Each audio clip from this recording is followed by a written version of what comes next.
Okay, so let's take a look at the use of the manual subsection approach to clinical case formulation. So, first of all, the definition of case formulation is an important one. So, it's one you don't need to memorize, but you want to make sure you are familiar with this. And so, this is the DSM's definition.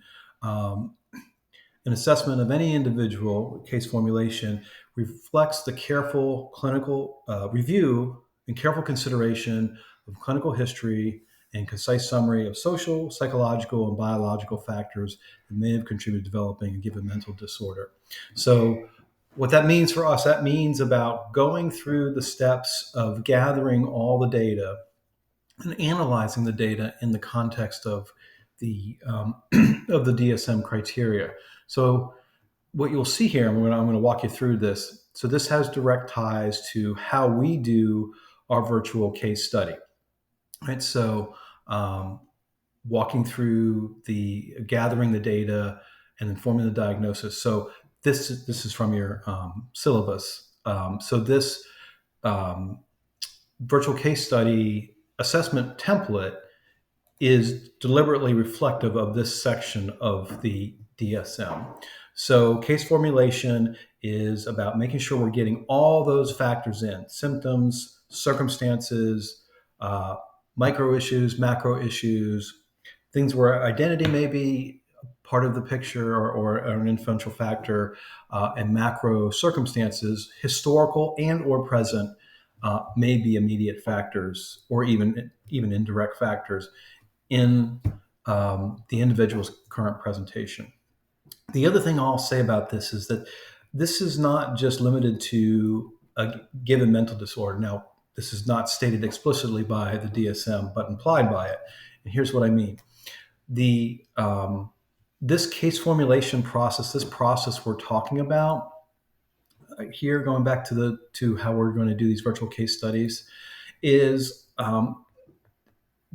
this is to help any client.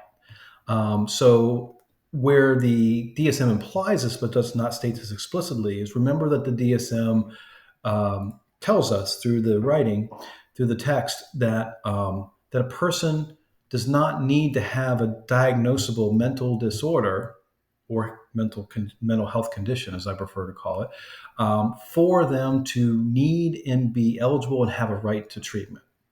All right. So whether or not you come to the conclusion that the person meets criteria for a diagnosis does not necessarily, in other words, the case formulation process is just as relevant for any client you're trying to help, whether or not you come to determine that they meet criteria for the diagnosis of as the DSM calls, a disorder. All right. So again, you see now here as we go down, and actually what I'll do is I'm going to pause this. I'll make a separate video out of this. All right. So the subsequent text here, right, as you see, all this is from me, right, and sort of reflecting on the primary purpose of the DSM and in the definition, the case formulation. Both of those.